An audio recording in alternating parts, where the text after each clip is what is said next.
made this.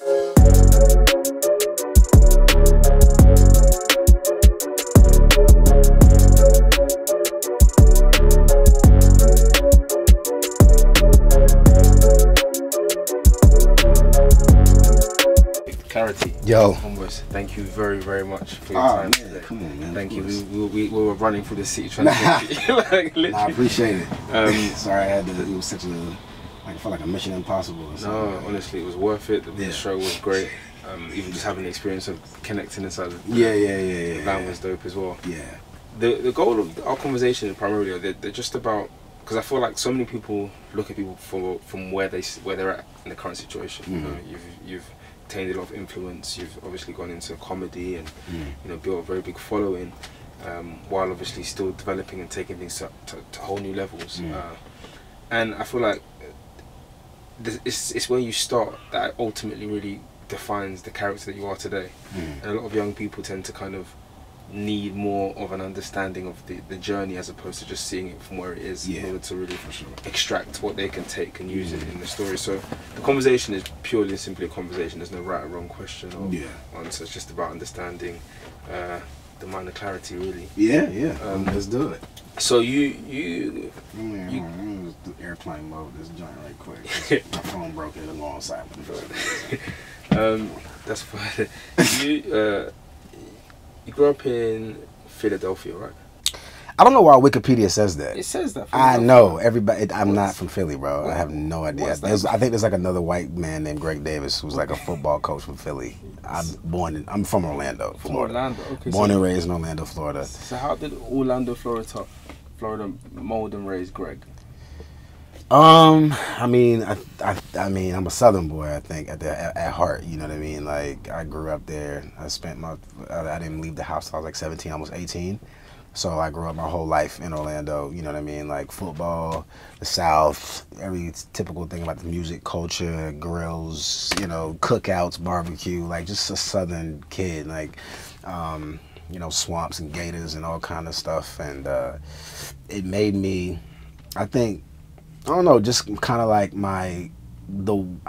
you heard that term Southern hospitality a lot, and I think that's where I get like my kind of even temperedness sometimes, or just the hospitality, or like I just depending on who you are, I'm just like open to my home. Like, yo, come through, like stay over, eat, drink. You know what I mean? Like that's a hospitable attitude. I feel like, and you only see that in the South.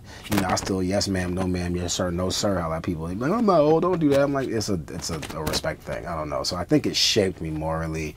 I mean, you know, I grew up and raised in the church, and that's my kind of upbringing I had. Southern Baptist, fire breathing preachers and all of that. So it's like, it molded me in that way, like my spiritual grounding, my like, I don't know, simplicity, and you know, having and not having things, coming from a small town like Orlando, and just it molded me, and just, I don't know, being hospitable and kind, I guess, when I try to be. Yeah. Tell me a bit about the environment of Orlando, though, the people that were around you at the time. You know, at the time, I mean, I didn't know. See, the thing is, especially when you're a kid and you're from somebody, that's all you know, and all you see, the people around you is all you know to see. So, you know, I grew up in the typical neighborhood, like whatever. I grew up in this block called Pine Hills, Florida, Hiawassee. It was like, you know, around the corner was like one of the worst schools, and a typical from the hood type of situation. And then like, like being from that particular neighborhood, but my parents were like, you're not gonna become a statistic. So like I lived there, but they like bust me way out to the white school, or to the mixed school, the rich school. So I grew up, and even from younger, like from elementary, like my parents knew I was different and smarter. They put me in like private school after they put me in public school at a certain point. So like I grew up in the hood and then got an education from like the private school and all the white kids, and I would get the education, but I would still go home to like gunshots and being chased by the neighborhood pit bulls and stuff.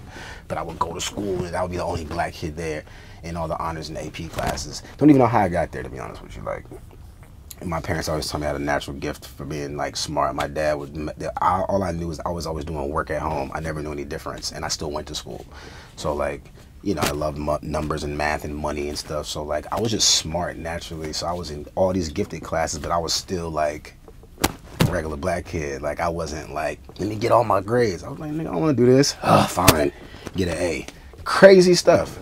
I had a 4.2 at one point. So I think the kind of people around me were like those Southern. I grew up in the era of Trick Daddy, Uncle Luke, you know what I'm saying? CC9 Boys with the rap. I saw South rap kind of explode, like with Juvenile, and when Lil Wayne was like 16 doing Squad Up mixtapes. Like that's the era I grew up in.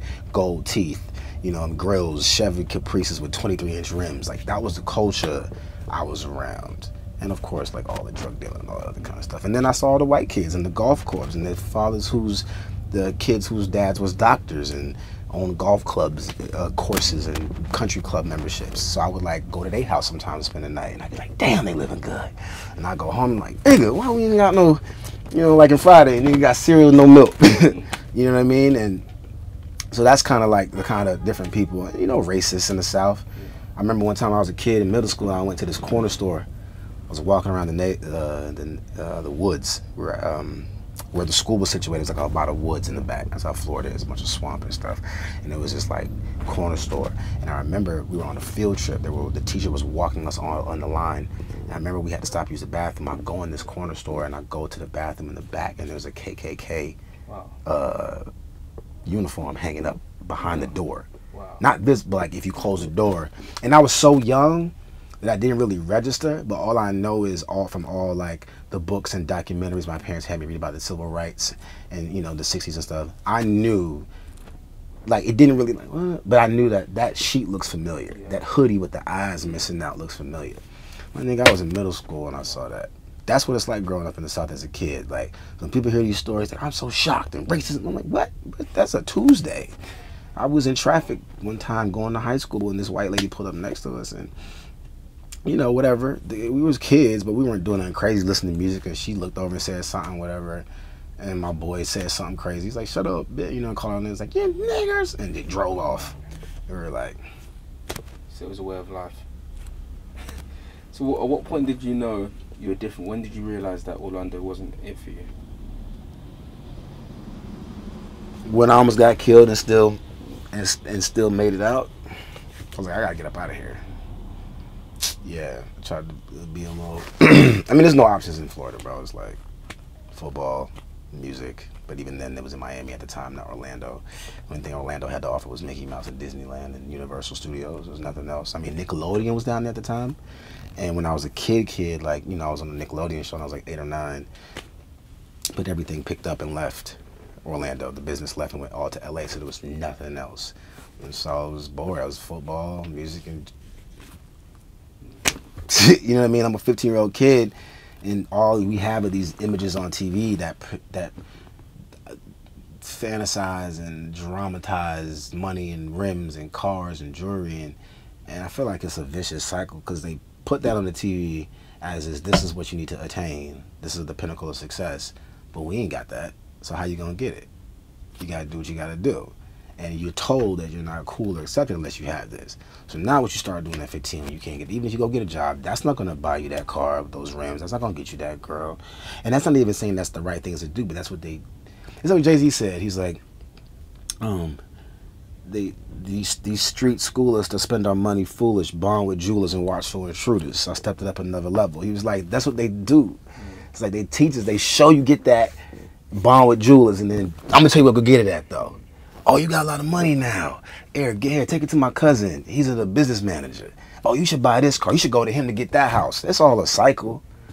It's all they people keep the money in their communal dollars. So I don't know how I got on this. No. But I guess the point is, like that line, that imagery that they show us all the time is what makes you want to get that. So that's why you start doing that kind of stuff. And that's why I started doing it.